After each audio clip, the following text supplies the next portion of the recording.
It is 5:30. All right, good evening, everyone. This is a public meeting of the School Board of West Bend Joint School District Number 1. More than 24 hours prior to the meeting, notice of the time, place, date, and subject matter of this meeting was posted at the entrance doors of the Education Service Center and at the West Bend Community Memorial Library. A copy was also sent to the Daily News, WIBD, Milwaukee Journal Sentinel, and other media sources that have requested notice of our meetings. I'd ask our superintendent to confirm that this meeting was properly posted. Yes, it was. Great, thank you. Let's rise for the Pledge of Allegiance. I pledge allegiance to the flag of the United States of America and to the republic for which it stands, one nation, under God, indivisible, with liberty and justice for all.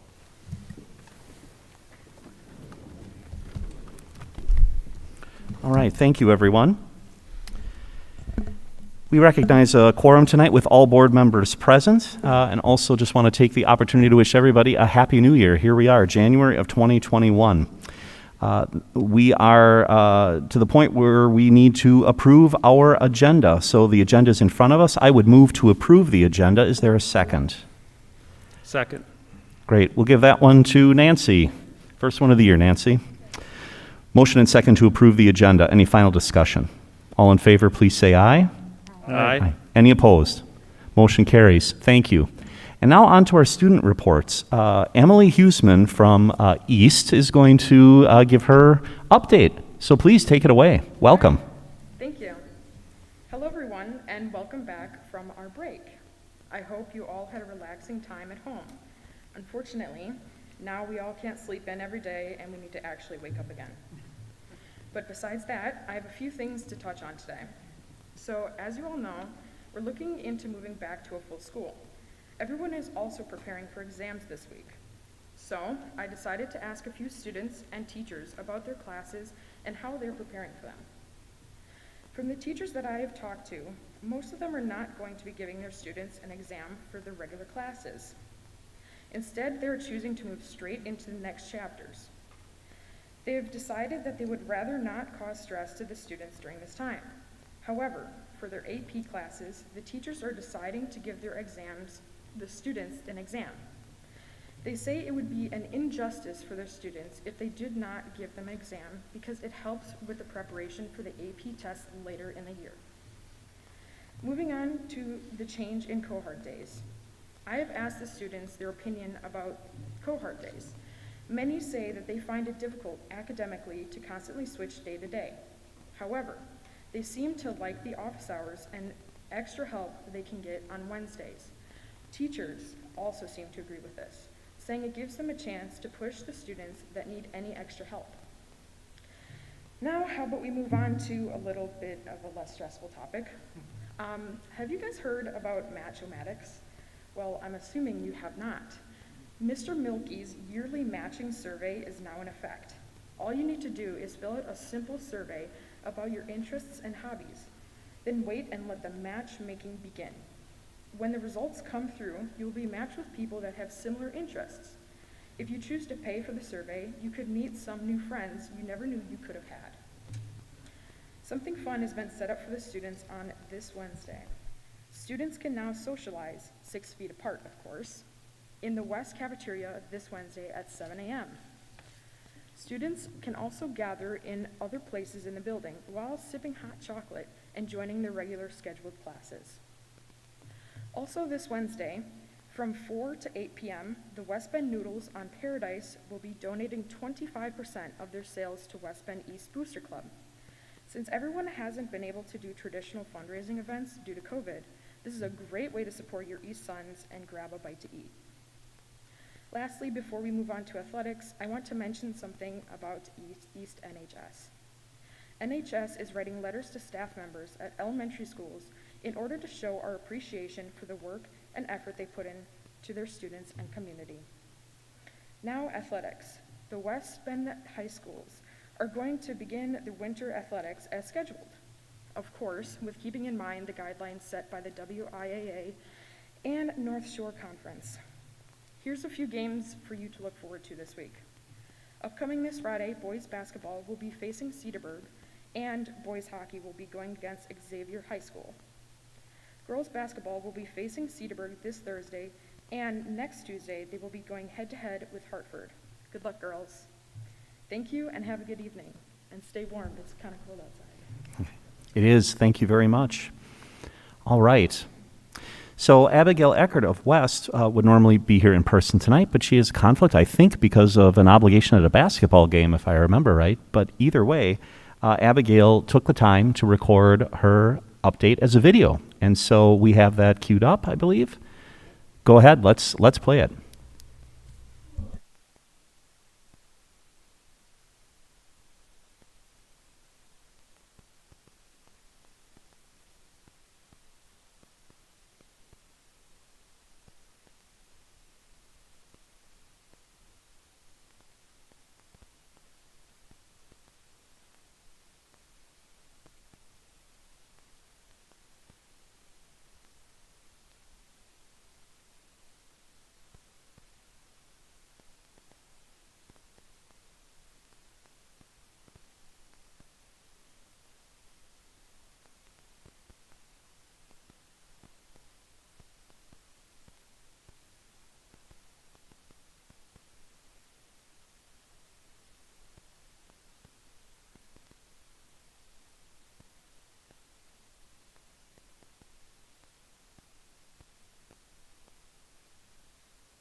All right, looks like some healthy inter-school rivalry there with regard to athletics. That's great. Thanks to Abigail and Emily for your updates. They really help us keep us better connected to what's going on in the school, and we appreciate your perspective. So thank you very much for that. All right, next we'll consider our consent agenda. And on our consent agenda are minutes of the December 14th, 2020 regular board meeting, also minutes of the December 21, 2020 special board meeting, disbursements posted January 11th, 2021. We have no contracts to ratify, but we have one resignation. I would ask for a motion to approve the consent agenda. Motion to approve. Thank you, Joel. Do we have a second? Thank you, Nancy, for the second. Motion and second to approve the consent agenda. Any final discussion? All in favor, please say aye. Aye. Any opposed? The motion carries. I very rudely skipped over public participation. Is there anyone who wishes to address the board for public participation? All right, seeing none, we'll move on then to the clerk's report. And Aaron, I think you have an update on school board candidates and whether we're going to need a primary election. Sure. So 3 individuals filed candidacy papers by the January 5th deadline for a position on the school board for the West Bend Joint School District Number 1. They are Chris Weigert, Kurt Rebholz, and Jody Geenan. Our district has a 7-member board with unnumbered seats. Verification of 3 candidates for 2 seats on the board has been established. Therefore, according to Wisconsin Statute 120.06, 7A and B, a primary election will not be required. On Tuesday, January 5th, 2021, lots were drawn for position on the April 6th, 2021 spring election ballot. Candidate names will appear as follows: 1, Jody Geenan; 2, Chris Weigert; 3, Kurt Rebholz. Thank you very much. Appreciate it. And Aaron, thanks for your efforts to help us ensure an orderly election upcoming. Any questions for Aaron? All right, we will move on then to the superintendent's report, and I'll turn it over to Superintendent Wimmer. I would echo your Happy New Year to all, and a large thank you from our staff for the inclusion of planning days post-winter break. I receive lots and lots of thank yous, feedback, even thank you cards, and I've even got a bouquet of flowers. The inclusion of planning days after our breaks has really been transformational for our staff, so I wanted to make sure our board heard those thank yous as well. I know every now and then I pass some along, just so you're aware.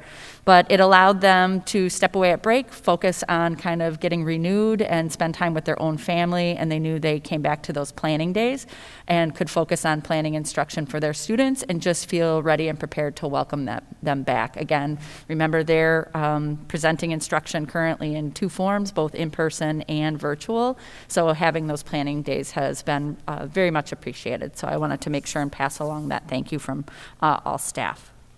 Also, this is Crossing Guard Recognition Week. We joined the City of West Bend and the Village of Jackson in recognizing the important role our crossing guards play in keeping many of our students safe. So our thanks to the men and women who perform this important duty through every type of weather to help ensure that our students are safe en route to school. Also, some exciting dates coming up. It's starting to think about enrollment for next year. Our 4K and 5K enrollment for next year begins in February 8th, so the beginning of the month.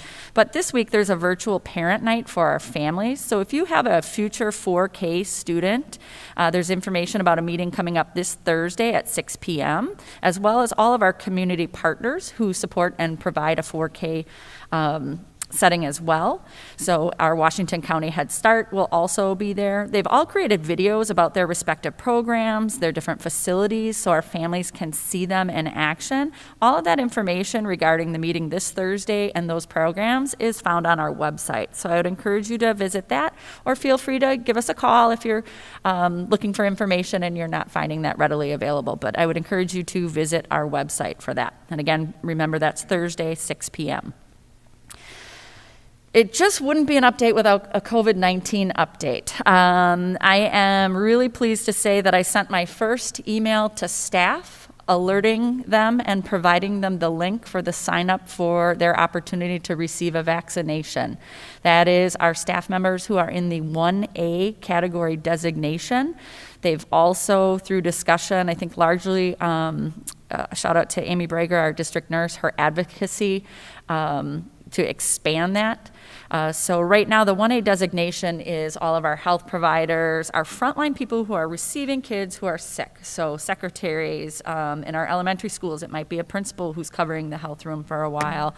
So all of those, but Amy really advocated for an expansion of that to our staff who serve students with high needs in special education, and we're really hands-on or some of those areas. So they've expanded that category. So we sent that out.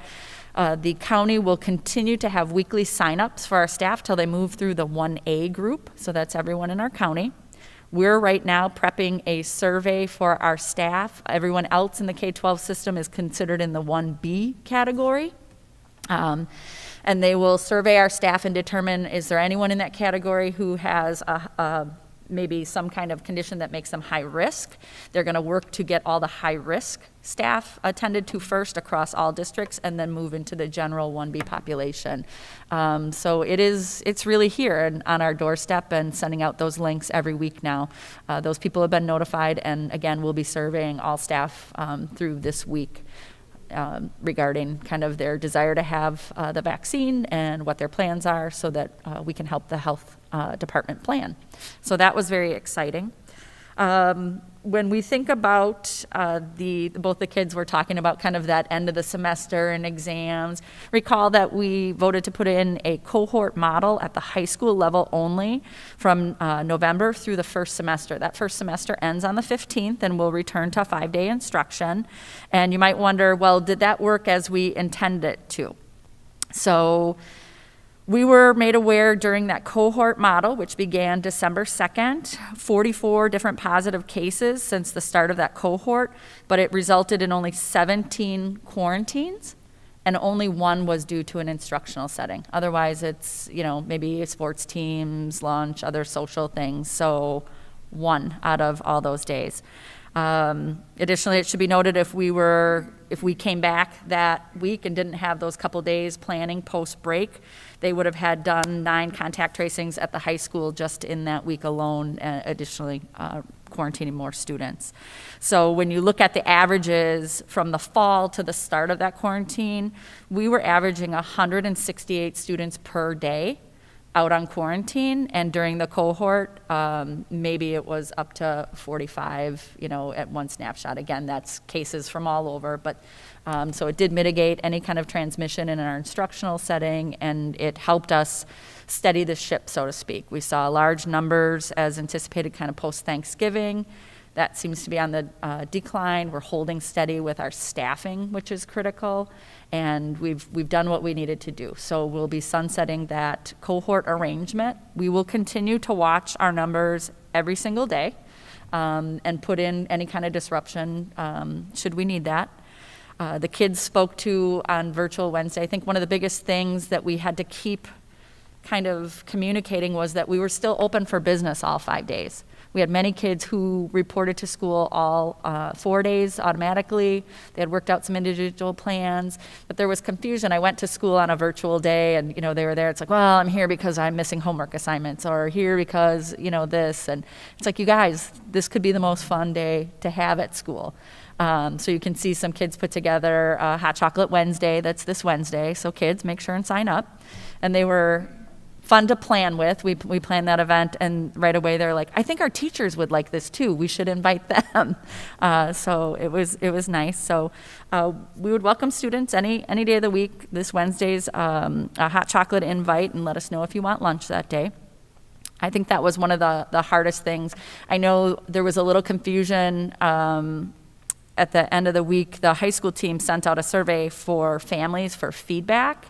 And initially that looked like you were having to declare a choice again, but really they were simply seeking feedback on what worked, what didn't. If we have to do some kind of disruption, they're seeking feedback so that we can serve all kids and make sure people understand we're really there 5 days a week for them. So again, we look forward to formally bringing them back 5 days a week starting the 20th.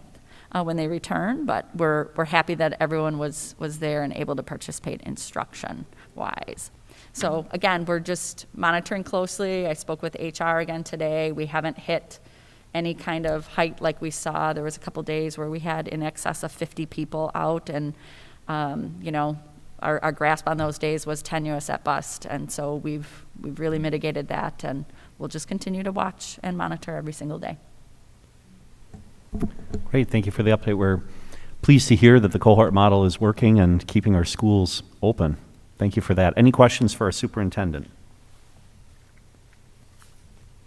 With the return to 5-day week instruction, realizing that there's still going to be kids being quarantined, I'm assuming teachers are still going to be instructing virtually for those kids. Correct. So again, when we invite kids back in, we know that space is limited here at the high school. So then again, you saw the numbers before. We were averaging about 168 per day. So we'll just continue to watch that. We've put in some self-selected disruptions before, just making sure our families were aware of the trend we were seeing and offered them an opportunity. So we're just looking at, what kind of disruption has worked best for our families, for our students, because our students are doing best when they're here with us every day. They're telling us that. You can hear it when they speak around, well, this is kind of hard, but we're working through it. So their perseverance is appreciated. So kind of getting that feedback and just watching those numbers daily is helpful. And do you think between the extra work days and having that cohort for a consistent period of time, maybe I should ask a teacher this, but helped them figure out how to do that better, teach virtually I think that more effectively, I guess? Yeah, I think that that gratitude extended a lot for the planning time to wrap their heads around that, to work together collaboratively if they're sharing a grade level or maybe a cohort of students to support each other and be in attention to those things. So anytime they're able to leverage those planning pieces creates more engaging instruction. And I think there is a collective sense of we're doing much better work And I've certainly heard that from families. Heads and tail, it's dramatically different than last spring, and each week you kind of grow and evolve. So it's been helpful. Okay. And then recall that there's other kind of days in our calendar that we approved that are every so often that give us just that little pause, that little breathing room that we think will help us manage through the remainder of the spring. So I have a couple questions regarding the quarantine, my favorite topic of all time. So fine, we go back to 5 days. Now we've got however many kids in a classroom. And I always pick on Tawny because she's always sitting near me. So Tawny comes in and she has COVID. I've already had COVID. So what does that mean for me? You have 90 days. Once you've had it, you don't have to quarantine for 90 days. But how do you know that I've had it? The health department reports that to us. Okay, so we have that confirmation from a positive test from the health department. Okay, so if another family member had it and it went through your whole house, but you did not get everyone tested, how can this child prove to you that they've had it if they didn't go through the testing? They wouldn't have a positive test then. Correct. So could they prove that they have had it by giving you the antibody test, a copy of that they've had? Not at this time, because you can have low-level antibodies the way when we work with public health, and again, certainly not a doctor of immunology in any way, shape, or form, but you can have a low-level kind of trace antibodies, but you can still be a carrier. So at this time, no, for showing us antibodies. You would have to have formally had it. And if I'm a student who is athletic and doesn't want to run the risk of being quarantined, do I have the opportunity to opt out again, as I did before, or now I'm back in school regardless? We haven't opened up that self-selected option on a weekly basis. We did that to disrupt when our numbers were getting out of hand. So you have the option to declare if you wanted to be virtual at the semester. So every student had that opportunity to let us know and we had some people change, kind of given their experience from the fall. And then if you could just remind us, so now Tawny comes in, she's got it, I've been quarantined. How long do I need to stay home and what do I have to provide to come back? So that was one of the changes it was last year, but we did speak about it. It's found on our website under the COVID-19, and our quarantines now, based on CDC, DHS, public health guidance, have gone from 14 to 10 days. And not only that, you have an early return option by showing us a test that you're negative. And there's certain days that you can get that test, so go right to that timeline on our website, and it says, if this, then this, and here's what day you do it, and here's where you can go. If you have any questions, feel free to give us a call. Any of our health room staff can help you to navigate that. And again, that testing is available. If your insurance does not provide that, they'll bill your insurance first. If you don't have that, that test is then free through public health to you. So they're still running their sites, and the public health department has links out there, and we've got information on our website to help families find access. In my last meeting with public health, they noted in the last 4 weeks they've administered 1,000 tests to student age. Thank you. Do we know yet what's going to happen when people are getting the vaccine? Will that make it so they don't have to not be in school? No. So at this time, so you can't come in and show me proof of vaccine and say I get a free pass from quarantine. We're not there yet. That vaccine won't be publicly available. They're talking about maybe late summer to the general public. So we just aren't there yet. So they have not changed those guidelines. So we're still wearing masks. We're still following quarantine regardless. Good questions all around. Any other questions for the superintendent? All right. Thank you for the update. It's good communication with our constituents. Appreciate that. All right. We're on to the action items portion of our agenda, and we've got 4 action items tonight. The first is acceptance of the 2019-2020 financial audit report, and Andy Sarno is going to walk us through that. Mr. Sarno, welcome. Take it away. Good evening, members of the board. Superintendent Wimmer, I do appreciate this opportunity. I think it was last March 2nd that Brian Grunwald and I, principal at Clifton Larson Allen, were standing side by side, elbow to elbow, with the same topic. This is a little bit more timely of a presentation. We've wrapped up the audit. The submissions have been made to the Federal Clearinghouse, to the Department of Public Instruction and whatnot. This evening, Brian's going to give a brief presentation.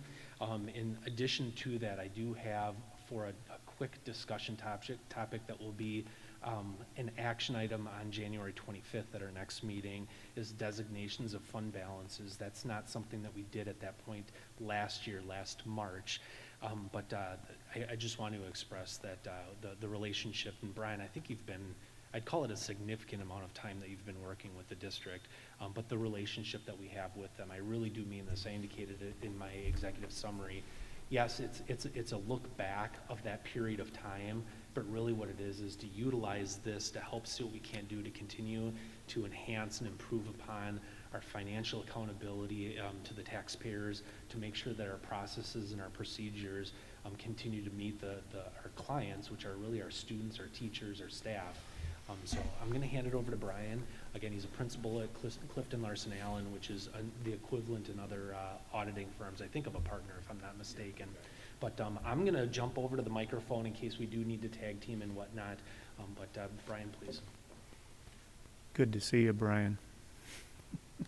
Thanks for being here. Thank you for having me here this evening. And before I get started, I do want to thank Andy and Julie and the rest of your team. You know, obviously everything in 2020 has been a challenge. Going through the audit process and learning to do audits remotely, leveraging technology has certainly been a challenge as well. So again, want to thank the efforts that they put in as part of that process. Then before I get started, in terms of the audit documents, I did put together a brief PowerPoint. If anyone has any questions about the actual reports or specific pages, please feel free to ask. I just wanted to start out and give you a brief summary of the audit results. The first bullet point there is focusing on our audit opinion. The independent auditor's report on the basic financial statements does include an unmodified opinion. That's standard language that's considered to be clean or positive.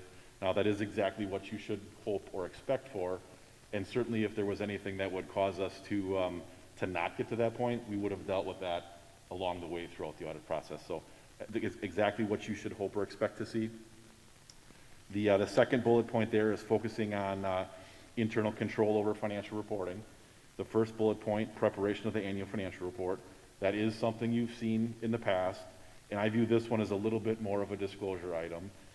From the district's perspective, the district is responsible for your financial statements. That includes all statements, supplementary information, footnote information, and it's extremely common in today's environment for the auditors to be involved with that process. So we have prepared your financial statements.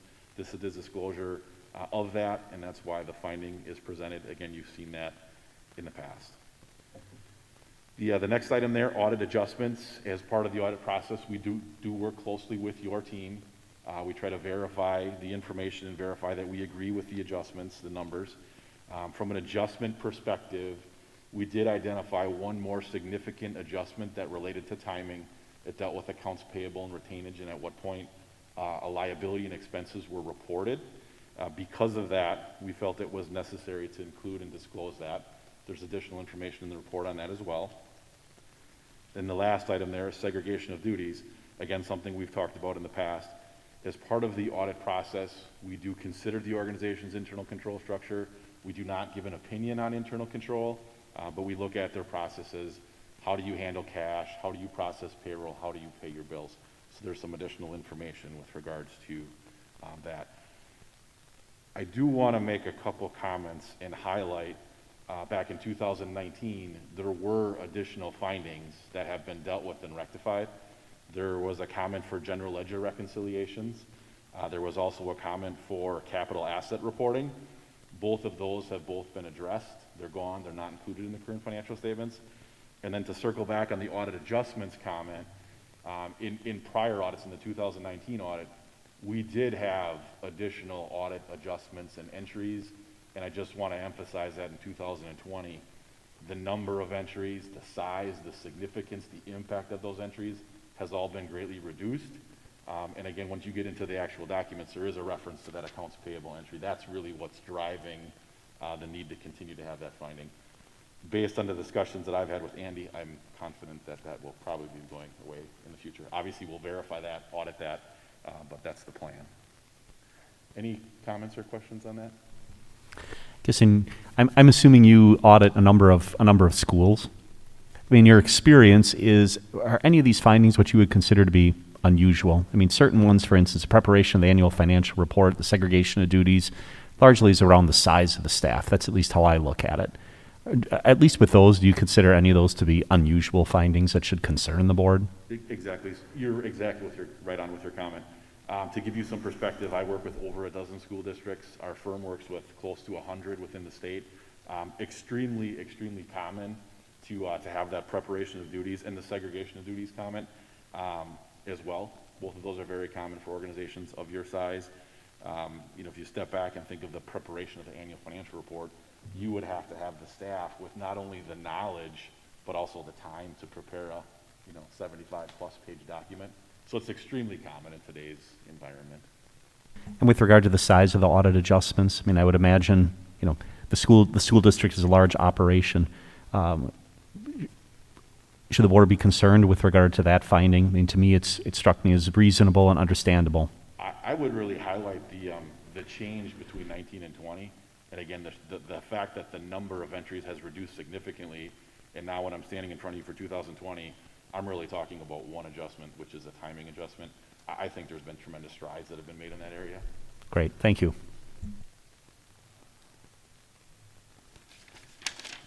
Okay, then this next slide, I just want to give you some perspective with regards to the single audit. That's really focusing on federal and state aid. And because of the amount of federal and state aid that you've received, there's also some additional compliance testing and reporting that we've done. So I just wanted to give you some perspective on that. The first bullet point there is focusing on the state side. In terms of the state funds, you receive approximately $40.1 million in state funding. We go through a risk assessment process where we identify which programs need to be tested. You can see the programs tested there. 3 programs testing approximately 90% of the state funding that you've received. For federal, approximately $4.6 million in federal funding. There too, we also go through a risk assessment process. I will say on the federal side, the programs that we test do tend to rotate a lot more.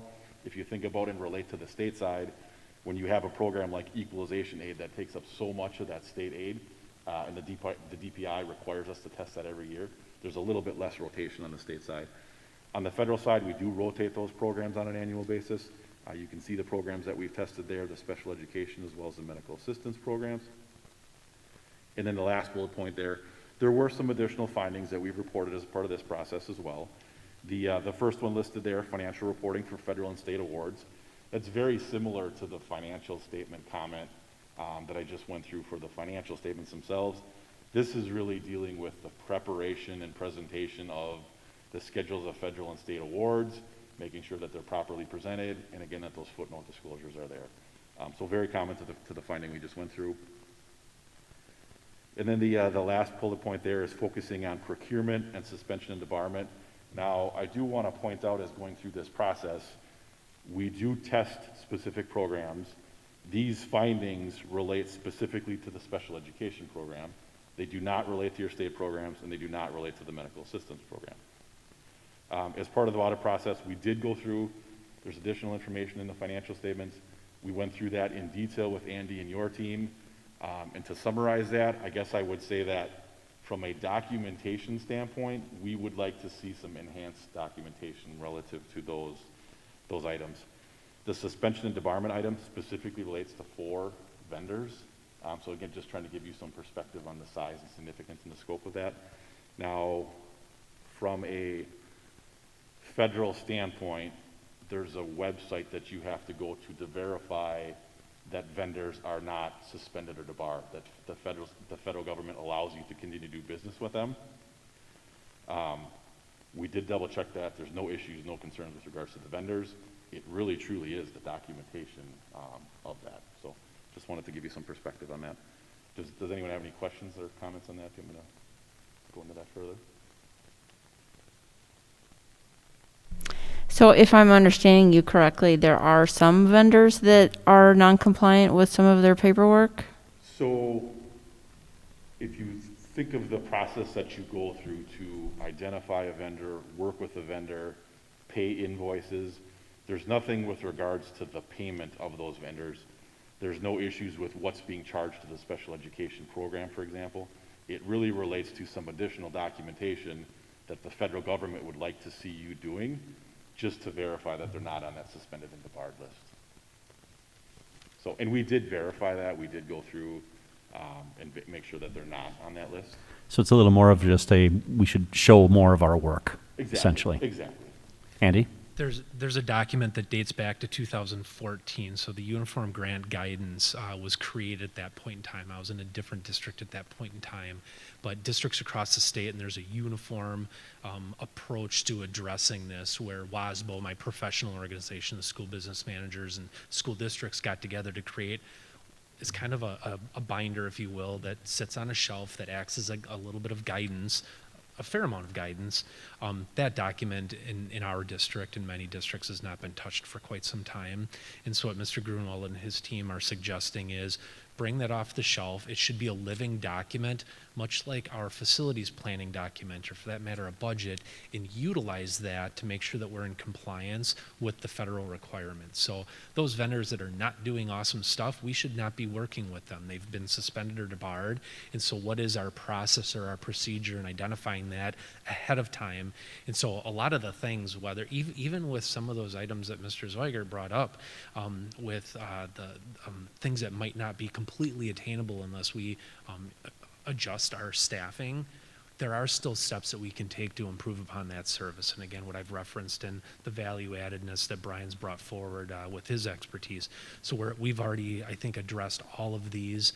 There probably will still be a couple of items in future years, but as an example, we already have a process. This has already been documented between the procurement, the suspension, and debarment to make sure that it doesn't reoccur again by updating that document, that Uniform Grant Guidance document. So I hope that's helpful in kind of putting it in context. So thank you. Well, thank you, Andy. Okay, any other thoughts or comments on that? Okay.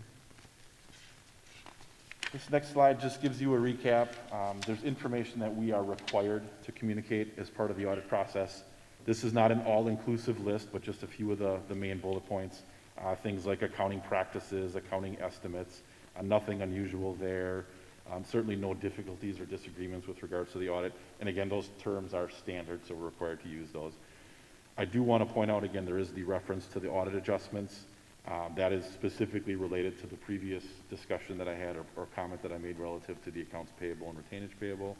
And then again, some other standard items, consultations with other accountants, representation letters, all standard type communication. Just wanted to summarize that briefly for you. And then we also do continue to share information with regards to new standards. The Governmental Accounting Standards Board has regularly adopted new standards.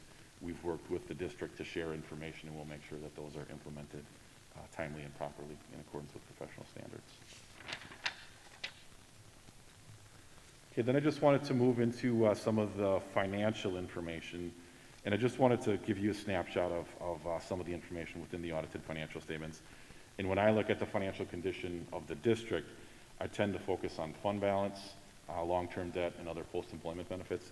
So you'll see that information throughout the next few slides.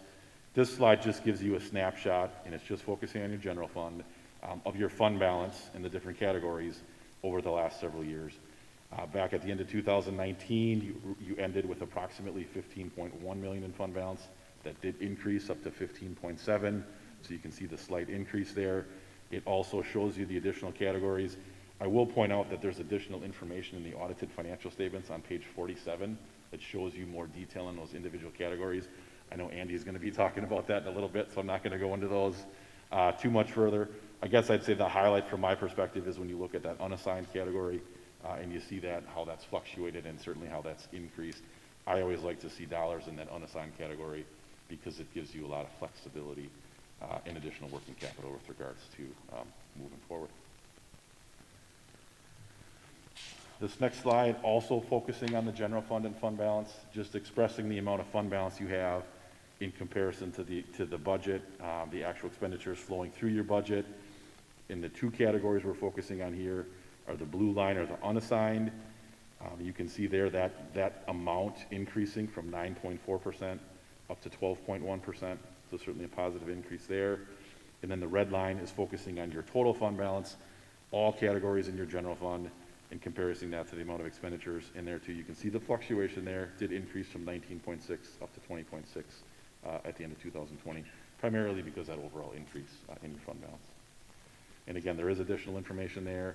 There's some discussion in the audited financial statements on page 48 with regards to the district's minimum fund balance policy. And that does include 18% in terms of the high end of the total range. So you can see you're certainly over that. And 18% equates to approximately $13.7 million versus the $15.7 million fund balance that you actually have. Any questions, comments, or thoughts on that? Okay. Then I just wanted to give you a real brief snapshot of some of your other governmental funds. This is just showing you the balances. I'm just going to walk down that June 30th, 2020 column. In terms of the debt service fund, those are restricted for future principal and interest payments. You've got approximately $8.6 million there at the end of 2020.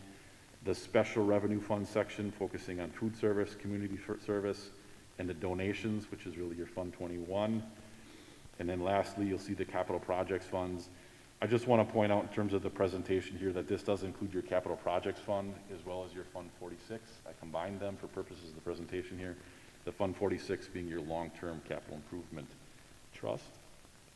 And you did have a $1.8 million transfer into that trust fund, which is a significant reason for the increase between 2019 and 2020.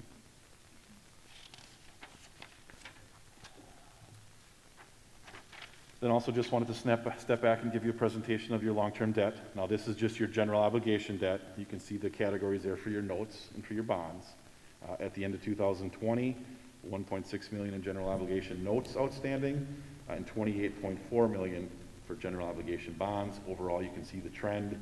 You did have a decrease in your general obligation debt of $3,561,000 during the year. Just want to share that. Question there on, I got a two-part question. Okay. On the debt. So we're obviously seeing a trend down in defeasance of long-term debt. And if the previous slide, there's $8 million in a fund balance to pay off. Would it be accurate to say there's $8 million in a fund balance to already pay off this roughly $30 million in debt sitting on the books? Would that be accurate or no? It is accurate to state that the fund balance in your debt service fund is restricted for future principal and interest payments. Now, some of that is due to timing of, when does the tax levy come in versus when are those principal and interest payments due. I didn't get into that level of detail to see when your principal and interest payments, what we're due in fall. But yeah, it's definitely accurate to say that it is restricted for principal and interest. Can I follow up on that? Just to ask a clarifying question. So would it be accurate instead to say that when we're looking at this long-term debt, that number that's in the 2020 column does not include anything that we've at all set aside then for? That is true. Yeah, so that stands alone. Exactly. Yep, this is Okay. really the outstanding balance as of 6/30. Okay. And then maybe the second part to the question. So we roughly have about $30 million of long-term debt on the books plus $8 million, quote unquote, saved to pay off that. Compared to a district, if I recall 100 school districts you have, we have an $80 million budget and I think a $5 billion tax base, property tax base. As a percent debt to how much our budget is, as a percent of debt to our whole tax base, how does that rate to the 100 other districts you look at? I did not look at any specific statistics. I will say you that I think when I think of the trend that you have, as well as the fund balance that you've got set aside, I certainly think you're in strong financial condition if the goal is to get your debt to be lower, right? Now, what I will say is it's often dependent on timing, meaning when is a district going out for referendum? When are they making that significant investment to, build new buildings or invest in their school buildings? If you think of a district like Port Washington, they just took out a $50 million referendum, so they have more debt, but they've also got newer buildings. So I'd say it comes down to balancing the need of your students in terms of your facilities and maintaining those facilities and how does the facilities plan correlate with your debt structure? And then obviously what's the board's comfort level with that overall picture? Certainly when I step back, I haven't looked at the, facilities condition from a debt perspective.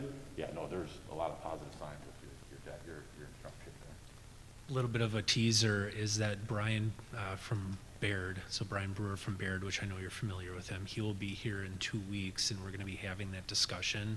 I will be talking about the refinancing of one debt issue that was able to be resold or done something. It was callable last April, and then this April we're bundling them and then presenting something for your action. So in 2 weeks we'll be having that discussion. If you'd like, I can even have a little bit of comparable information with the city, the county, comparable districts with debt, levels of debt, and that base upon which they have the ability to pay that off. But I did not ask Brian to bring that forward, and I think it's a little bit difficult for you to say, with those other dozen or so districts, comparability with debt to size is tough to put you on the spot. Is that accurate? Yeah, no, and I'd say our role is really to give you an opinion on what you have. Mm-hmm. Brian's role with Baird is, to be more proactive with where are you going, how do you issue your debt, what refinancing opportunities do you have? So I'm just trying to give you a snapshot of where you're at and Okay. confirming that. Great question, though. And then I also just wanted to step back with regards to other post-employment benefits. And now, as a part of the audit process, we give you an opinion on your financial statements, but we are not, legally allowed to give you an opinion in terms of calculating that overall liability. Our professional standards require that the actuary be engaged to provide that information.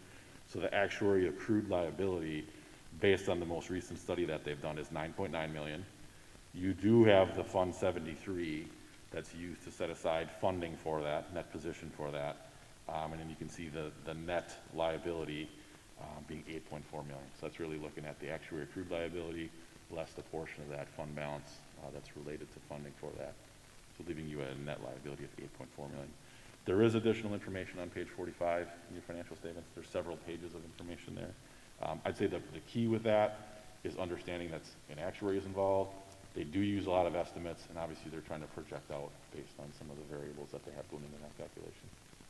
So my response to that, and why do I like to look at that, is as you look at districts, I think it's important to, as you understand their financial condition, how much of an unfunded liability do they have?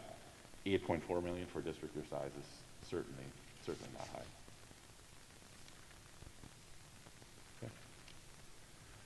That's all the information I had prepared, and I guess I'd say the highlight is when I step back and look at that combination of fund balance, long-term debt, other post-employment benefits. A lot of positive financial information there. Fund balance going up, debt coming down, other post-employment liabilities coming down. So certainly a strong year financially. Okay. Thank you. Other questions for Brian? Well, thank you for, maybe one final question, just put it in layman's terms. This be a much cleaner audit than the last even 3 or 4 years? I think I was trying to highlight that when I was going through and talking about the findings. I think you've made some very significant improvements in some of the internal control and financial reporting items. And based on the discussions I've had, how proactive the district is, I can sense that there's a desire to continue to improve. I think you're going to see less findings next year, but obviously we'll go through and audit that, verify that, and work with the district and communicate throughout that process. Okay. Great Thank you. work, Thank you. Andy and team. Okay, thank you.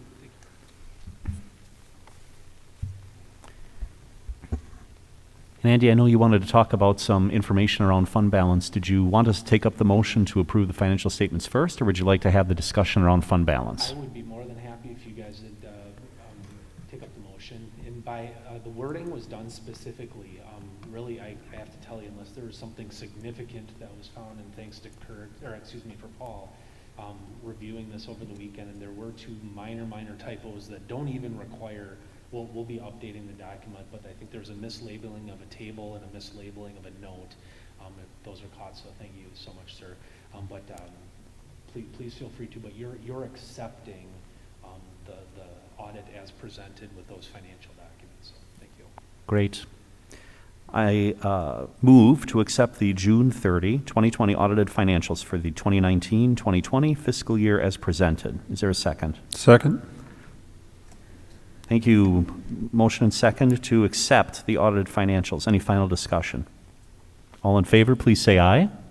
Aye. Any opposed? Great, that motion carries. And so now to your informational item. Thank you. A supplementary document that was in our board packet, and this is in reference to designating different fund balances. So between the general fund and those different classifications. And I do appreciate Brian's comment about the unassigned and giving flexibility. In addition to that, this board and prior boards have made it a priority to also set aside money, what we're calling committed and reserved dollars for future use. And so this is a document. This was not updated, as I indicated in my opening comments. This was something that was not done at this point last year, not as an oversight, but I think some of the uncertainties, and as we're still on the tails of a failed referendum, I do want to have this acted upon, which it would be my recommendation to bring this forward for action on the January 25th meeting. So for discussion tonight only, and happy to talk about this. I do have to say that this recommendation does improve a little bit. Mr. Grunwald's, I'm going to go up just briefly. That blue line, the one recommendation, I think that I wanted to make sure, and I had a pretty strong consensus at Cabinet with this, was the Jackson Trust. And so we purchased the land in February of 19. I wanted to make sure there's $2.25 million that are in that. It's sitting in fund balance within our general fund, our Fund 41, our Fund 46, which are monies that we put aside for facility use. They are separate, so this is a designated fund balance account. Was it indeed the intent of the board, of the organization, to utilize that $2.25 million to acquire that land at $750,000? So I'm going to, and real quickly go back here, but these are the different fund balances. We have a non-spendable, really, again, I'm trying to be respectful of time. That's literally paper inventory that we have. You think that it might be booked as an asset, it's booked as an equity account, minimal. We have restricted health and dental self-insurance. That's because we're a self-insured organization. These are dollars that are set aside based on a potential bad year where the claims, that treatment that our staff may receive would exceed the premiums that we collected from them between the employee and the district's portion. So that's a slight decrease based on a healthy trend, pardon the pun, but a healthy trend that has been occurring over the last couple of years. We have a health reimbursement account, again, as we have that through our health insurance. Those are dollars that are set aside for future use by current only employees. So a slight increase based on that activity. This is where we have the committed Jackson Trust. So we had just shy of $2.25 million. I'd be recommending that $750,000 that represents the land purchase back in 19, that come out of the trust, otherwise decreasing that committed dollar amount. I think that's one of the things that I'd want to make sure that this reflects your intent and your actions when we talk about this, or when you take action in 2 weeks. Okay. And there is a purpose behind that. So committed property tax chargeback, this is a dollar amount that was referenced from years prior. It's been resolved. Committed 4-year-old kindergarten reserved. If you recall from those discussions here, not too long ago. I mean, we've only had 4-year-old kindergarten for several years now, but that's where you get to count the children 1/3, 2/3, 3/3, and we had dollars set aside in a restricted account in case we ended up going into the negative and being able to, again, be proactive in setting money aside for that deficit. And whether or not that did or did not occur, we are now in a full swing of our 4-year-old kindergarten, so that dollar amount can go be set aside. Coincidentally then, the last dollar amount is the unassigned general fund balance, which we see a 2.7, almost a $2.8 million increase because of those other adjustments. And because of that is what we're able to say is now we're approaching the board policy of 14 to 18%, where the total fund balance, Brian shared that we're in excess of 20%. But when you take aside, when you say, hey, we could at some point spend the Jackson Trust on a building or we have a bad year with health insurance and we use some of that committed, or we have more people claiming the health reimbursement account access, that money could go away. And my true measurement, my true belief is that 14 to 18% of the fund balance truly should be the unassigned, which under this model, we'd be at 14.1%. It doesn't change the 20% because it's the same bottom line, but again, it gives us a little bit more flexibility for future years. So I just wanted to take a moment and explain that. So just to clarify this, what we're really talking about here is money that had been set aside, that had been restricted, and largely those restrictions have been met, and so now it can be reclassified as kind of unrestricted funds. So we're not talking about this is money that we're going to spend. This is more, since conditions are met, we can release restrictions and account for it generally as fund balance. That's all accurate, and I would emphasize that the district has no intent in spending any of these monies. The purposes behind fund balances is a measurement of equity, so I mean, it follows the same principle that the private sector has. But it's used for cash flow. It's determined with financial health of the organization. It acts as a measurement in case something drastic were to occur with a large unbudgeted item. So there are very strong purposes behind that. But this classification, in my opinion, with this undesignated amount and being able to grow that a little bit, having met all those other obligations, and giving us that flexibility in future years. At some point, if we ended up having a debt rating call, if we were going to be looking at issuing a large debt issue, this would give us a larger, a stronger financial sense during that process. Yeah, thank you. The 750,000 that we are now unrestricting, if you will, when we approved that purchase, I don't know, a year or so ago now, I thought that's the fund it was coming out of anyway.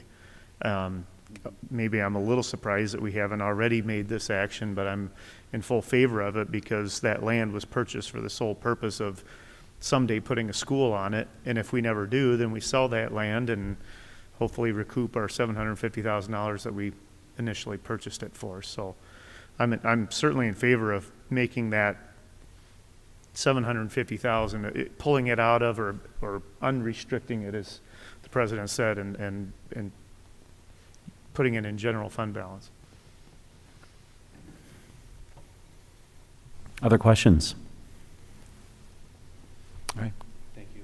My last comment, back to the audit, I would like to thank my team. I think this year, in conjunction with Brian and his team, as they were growing through how do we make sure that we're communicating appropriately and exchanging the information.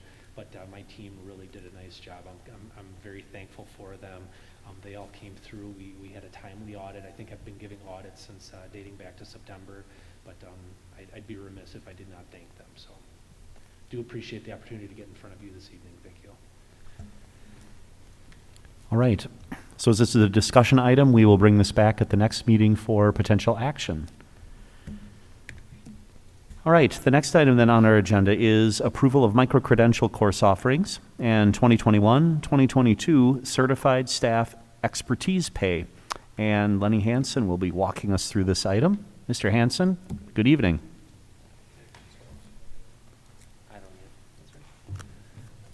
Good evening. Thanks for welcoming me back again. As you recall, back at our December 14th board meeting, I led us in a presentation and discussion around this topic. I'm here to give a kind of brief recap of that discussion and then hopefully answer any questions and move us towards hopefully taking action on these items. So as you recall, this is really that last piece of this long, stretched out process of putting in place fully our new certified staff compensation model. As I've said countless times, we had to really break out that implementation into multiple pieces that took place over a long period of time due to the pandemic and a lot of uncertainty caused by that. So this is really the icing on the cake, the last piece that really is the final component. So I'm really excited to bring this hopefully to fruition today. As part of the compensation model that you approved back on June 1st, One of the ways that staff can increase their compensation is by adding additional expertise that impacts student learning. And the district previously had some areas that were recognized as expertise areas that were in high demand and we felt would make a great impact on student learning.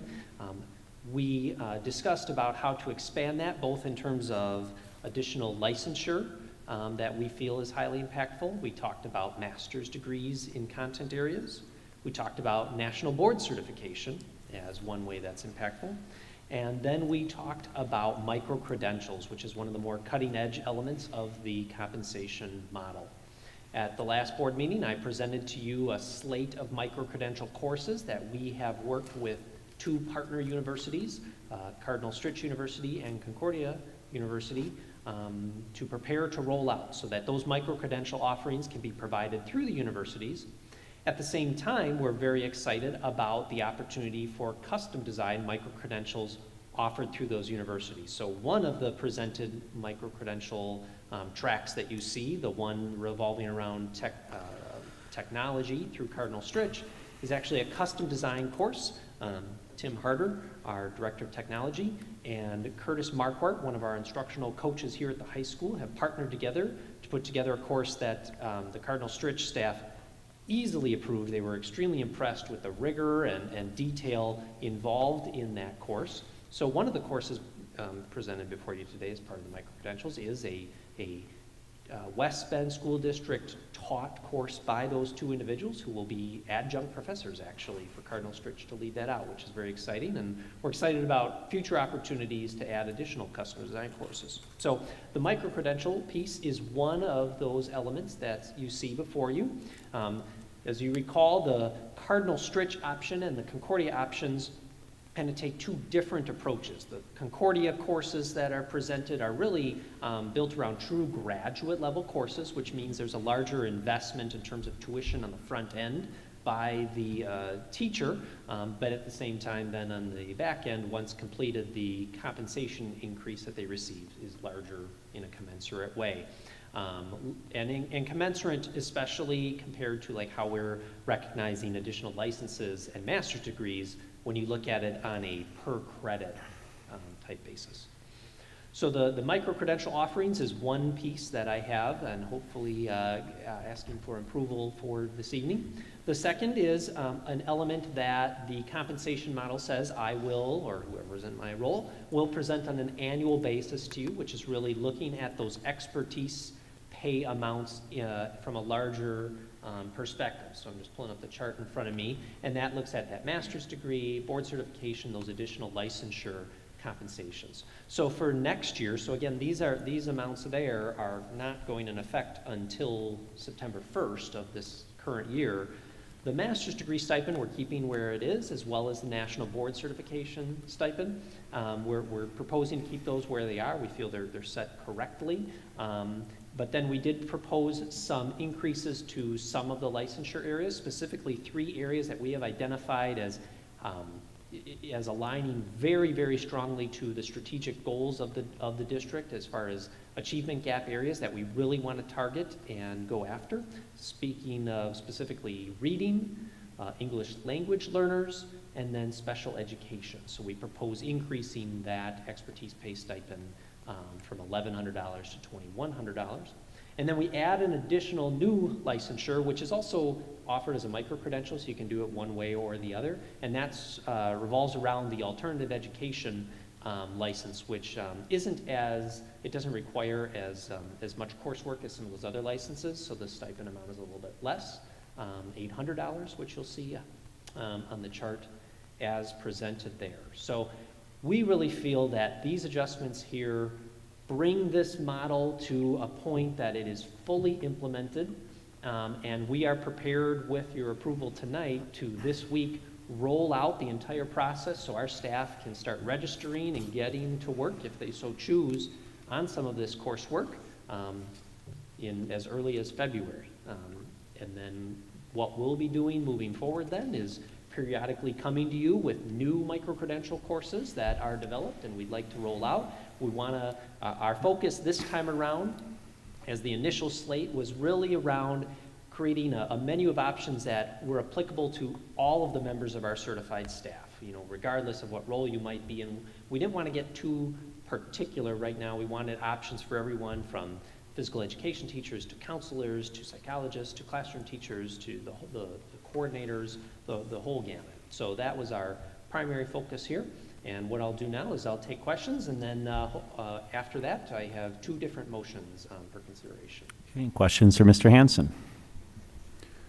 So Lenny, as new micro-credentials are brought forward, are you presenting them to the board purely for informational purposes, or is it our responsibility to approve those? It is your responsibility to approve them. That's how we drew it up in the compensation model, and the reason for that, really the philosophy is, that's money the district's going to spend on its staff compensation package, and therefore we feel that that requires board action to move forward with. Okay. Now then, each time someone earns it, I'm not going to bring that back to you. Sure. Just knowing your awareness that this is offered, and when someone does it, we're going to pay them that amount of money. So then as certain courses are perhaps rolled out of the program, will that also be brought forward for our approval or just information? So I'll bring forward approval because you approved to pay it. If we're going to decide to not pay it, I think that you should also have that that oversight. What I foresee us doing is a chart similar to the one you have, basically being presented on an annual basis. Here's what we're looking at offering this year.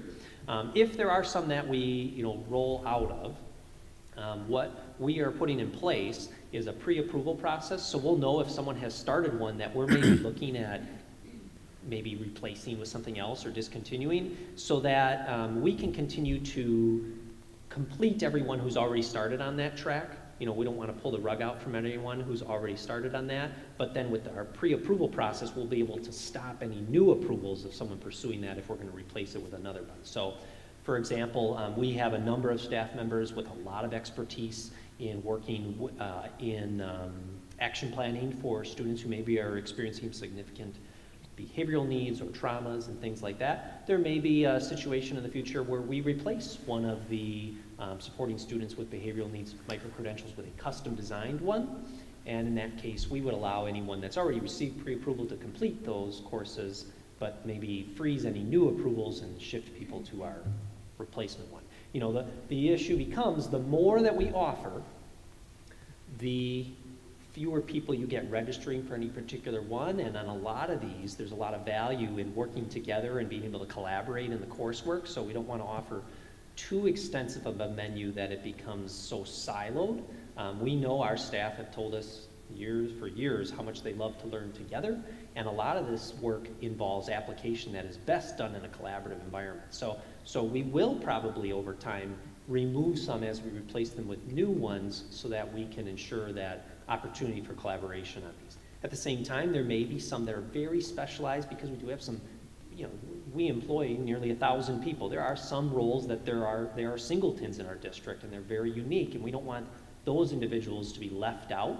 So there may occasionally be some very specialized ones, but for the most part, we'd like to keep the menu manageable, and that makes it manageable for us as well to oversee and administer. Excellent. Thank you. Any other questions? Do any of the micro-credentials expire? So if I take that facilitating remote learning, I get $250 a year. Does that expire ever? Under our model, it does not expire. I kind of look at it the same way as, let's say someone completes a master's degree. The master's degree never expires, right? Certainly, new pedagogical learning comes about over time, but the mastery gained there, we are hoping provides lasting impact, and not just in the exact, maybe, for example, the technology one, the exact programs or whatnot, but also around the philosophy, around what is best practice for utilizing technology in the classroom, because regardless of the tool, those best practices don't really go away. But what you're describing is one of the reasons that we're being very careful in what we over-approving too many things. There needs to be a lasting element to it. The other side of it also is that we are, on something like the technology one, you're right, some of the things they're going to learn there in 5 years may be replaced by different systems, but we've also now developed a capacity in the teacher to integrate that style of learning in their classroom that they're going to now have a passion to utilize those new tools as they come on board. So You said it quickly during your presentation, but I want to make sure the community knows watching at home, the tuition of these courses is paid for by? it's paid for by the employee. So there's the upfront investment is completely by the employee.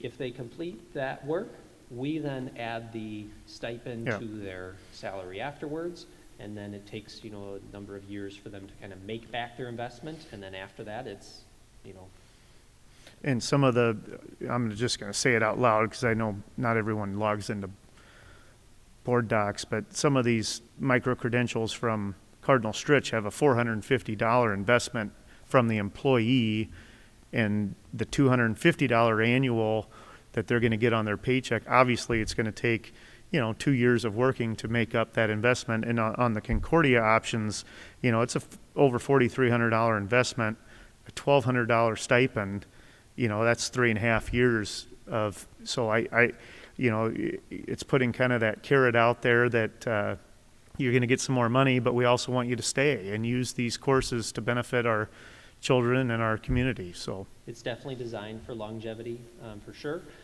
The Concordia ones are really incentivized in a similar way per credit like the licensure and things are for that. But you're absolutely right. I mean, it is designed to create some longevity for our staff. And I think it creates that real sense of professionalism of I'm a constantly growing expert educator. mm-hmm. Great, good questions. Other questions? All right, there are 2 motions in front of us, and I think to get the ball rolling, we'll deal with these separately. I would move to approve the micro-credential courses and related compensation amounts as part of the certified staff compensation model as presented. Is there a second? Second. Thank you, Tani. Motion and second to approve the micro-credential courses and compensation. Any final discussion? All in favor, please say aye. Aye. Aye. Any opposed? Thank you, the motion carries. And then second, I would move to approve the 2021-2022 expertise pay amounts as part of the certified staff compensation model as presented. Is there a second? I'll second. Thank you, Joel. Motion and second to approve the expertise pay amounts. Any final discussion? All in favor, please say aye. Aye. Aye. Any opposed? The motion carries. Thank you. Thank you. Appreciate it. Thank you, Lenny. All right, and the next item on our calendar is, our agenda is middle school course revision, finance and information technology. Tim. Good evening, board members. I've been here before where we discussed the changes to the middle school business and information course known as FIT. So we're seeking approval this evening. Just a quick recap, we're removing some duplicate learning experiences from the middle school and high school and removing them out of the middle school area and expanding our opportunities within the course, and then changing the course name to something that's a little bit more recognizable to the content. And so the new course name would be Exploring Business, Marketing, and IT. So if there's any questions, I'll be glad to answer them. Any questions? I move to approve the course's current name from Finance and Information Technology to Exploring Business, Marketing, and IT. Thank you, Joel. Is there a second? Thank you, Nancy. Motion and second to approve the changes as presented. Any final discussion? All in favor, please say aye. Aye. Any opposed? Motion carries. Tim, thank you very much.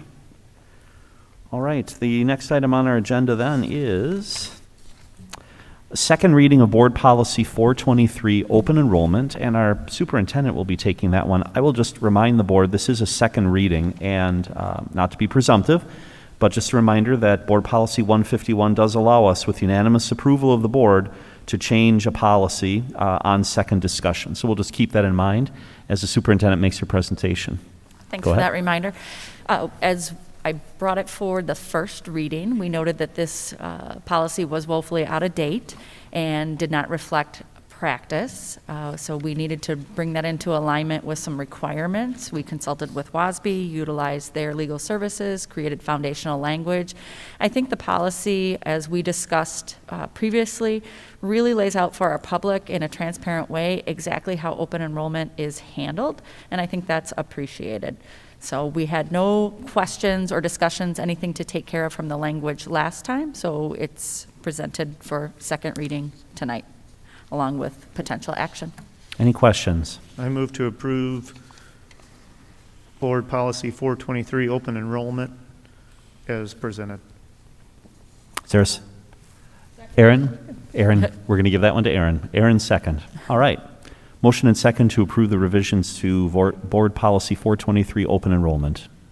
Any final discussion? All in favor, please say aye. Aye. Any opposed? The motion carries unanimously. Thank you. All right. Then we're on to discussion items. Enrollment projections for open enrollment seats. Superintendent Wimmer. So one of the things that we do as part of the overall budget process is you start by making projections of your enrollment, followed by then how many staff do you need, et cetera. So you're familiar with that budget planning cycle. Also, each January, boards are required to take action and make a public motion, declaration, and then post it, how many seats are actually available at each grade level. Hence the policy that we just approved so that people know that process.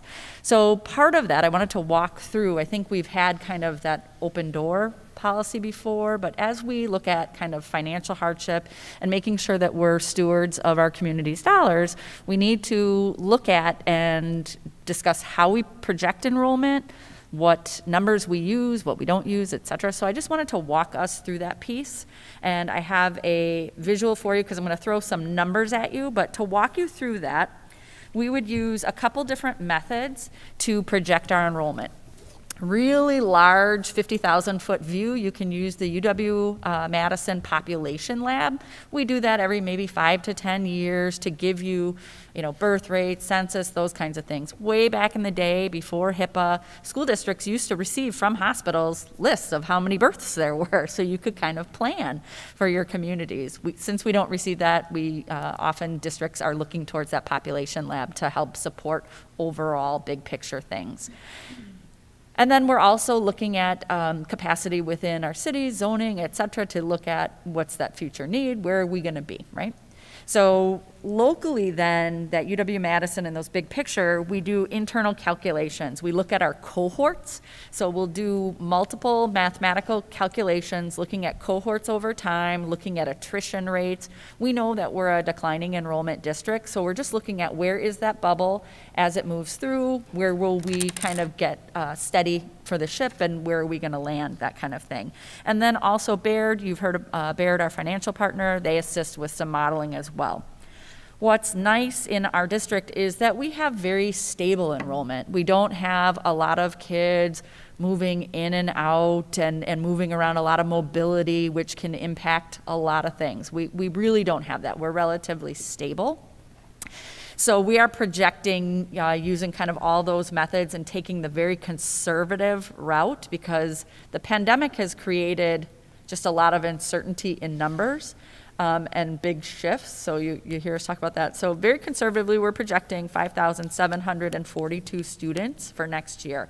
That's down 127 from what we're serving right now with the students who are in front of us. Again, that's different than sometimes we talk about FTE counts and membership counts, and it can get really confusing. So we're projecting kind of 5,742 kids in front of us virtually or physically for service in our 4K through 12 program. Okay, we know that we serve 3-year-olds who are in special programs. We know that we might serve 18 to 21-year-olds, but this is open enrollment in our regular ed program. So that's what we're projecting. Next, we really use, and these color codes go through, I start with the end in mind, meaning I go to the Wisconsin DPI, who oversees open enrollment and would see any appeals if anyone were to appeal a district's decision. So I'm literally working backwards from that appeal process and using that as a test for our numbers. So the next thing we do is we talk around classroom size. So for our students who are in 4K, those are generally about 20 students. In our early years, they're generally 24. In that grade 3 to 8, there's around 28 students. Starting and then in our 9th through 12th grade, maybe 29. Now, there's going to be some cases where I might have 35 students in a specific band class. There might be a case where, hey, I'm up there in 28, but it doesn't automatically mean at 29 I break into a new section. I might have other supports. So you're just using some guidelines for classroom size. So when we look at that, the only policy we have in place is around we won't run a section that's less than 18 students unless it's a specialized program, et cetera. So we really have some latitude here. The next piece you look at is the staffing, the number of sections we have. If we were to roll up our staff that we have now, how many sections is that available across the system? And then you would calculate that by multiplying and find your capacity at a grade level. To make sure that you are always ready to serve your community first, they take that and they do 85% of that capacity. That allows you seats in classes for move-ins. So all of a sudden, I'm not filling my seats with non-residents and people who are actually moving to our district, which I always highly recommend, that we're not out of room and having to add a section or a teacher or creating these really unusually high class sizes for our students. So again, with that in mind, it gives you an 85% threshold. So then that formula spits out how many seats you have exactly open at each grade level across the district. So when we looked at this, I have 172 seats in regular education across the district, and I'll kind of unpack that by grade level in the next slide. At K4 and 5, when we talked at the cabinet team, we would recommend that we don't put limits on those. Because of the pandemic, we would kind of convert to our former practice of leaving those doors open, welcoming new enrollees, hoping they become future residents, but also a lot of families stepped out of 4K and 5K this year due to the pandemic, the uncertainty of school, and that target for us to hit is really difficult. So we wouldn't want to box ourselves in. So that's why we'd bring forward that recommendation. Then when you're looking at calculation for your special education programs, we had talked about before we were using an arbitrary 15% number. There's actually 3 different methodologies, models that are sanctioned by DPI to use to calculate your caseloads. A caseload is the number of students an individual special education teacher is serving. Now, numbers don't equal need when you're looking at specialty programs. I can have a student who requires maybe just a few sessions of speech and language per week, or I could have a student who requires a 100% supervision in addition to their specialized program. So really, our special education coordinators and Director Sharon Kalis have worked with that team to unpack and use a separate matrix on weighted caseloads, looking at needs, and understanding where are all our open seats in those programs across the district. So when you look at that, and you would advance to that next slide there. Thanks, Tim. You can see at that K4 and K5, I had 4 and 37 seats, but I'm putting an asterisk there. I'd like the board, when we bring this back, this is discussion only tonight, I would bring it back at our next January meeting for formal action. We would strongly recommend that we go ahead and not put a cap on those.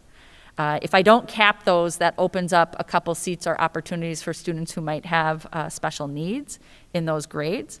But in the remaining grades, you can see that we have plenty of seats when I talked with Lenny around historical elementary in grades 1 through 5, seats open across the district. We would be saying yes to students in those grades to the district, and then we have discretion to place them. They might say, hey, I want to go to Jackson, but I can say yes to the district, but the seats actually here or here.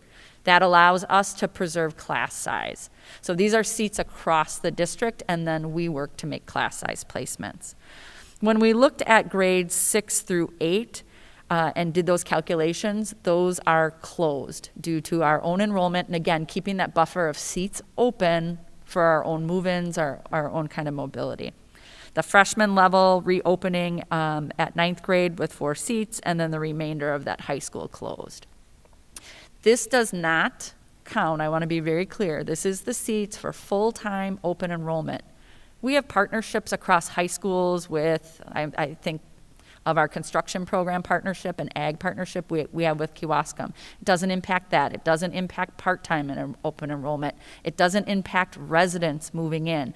This is just allowing us to be a little bit tighter so that we can ensure that we have room for our residents, have the ability to continue those programs. Just before you move off of that, quick question. So for the ninth grade ones, I'm assuming that we've taken into account the parochial schools in the district who will come in? Correct. So that's always, and those are our residents that are returning, so we always have room for residents. You can never say no to someone who's established residency in the district. But again, this is allowing us, it's a departure from past practice of being a little tighter because one, the uncertainty of enrollment, knowing that we're declining, looking at our budget in the future and making sure that we're not making decisions that say, look, I had 5 people who I said yes to in open enrollment, and now I got to add a whole new teacher and classroom to make this happen. Again, it's really guided by opportunities for students, preserving those for our residents, and making sure we're good fiscal stewards for our community. Any other questions? So we'll see this back as a potential action item then on our next agenda at our next meeting. Correct. The only thing I would ask for guidance, either tonight or in that interim, is if the board feels any different. Again, we intend to bring back a recommendation that really opens K4 and K5 to not have a limitation on those seats. I did the calculations. That's what it came out with. But again, for all those reasons we mentioned, I would bring that back as a recommendation for no limit on K4 and K5. All right, thank you. So the next item on our agenda is a review of our board meeting calendar. So our next board meeting is on January 25. There's a curriculum committee meeting on February 2, and then board meetings again on February 8 and February 22. Under items then for follow-up and communication, I guess I would ask if there are any other items to be brought before the board at this time. Hearing none, I would move to adjourn. Is there a second? Second. Joel, thank you. Motion and second to adjourn. Any final discussion? All in favor, please say aye. Aye. Any opposed? All right, the motion carries. Thank you. We are adjourned. Good evening, everyone.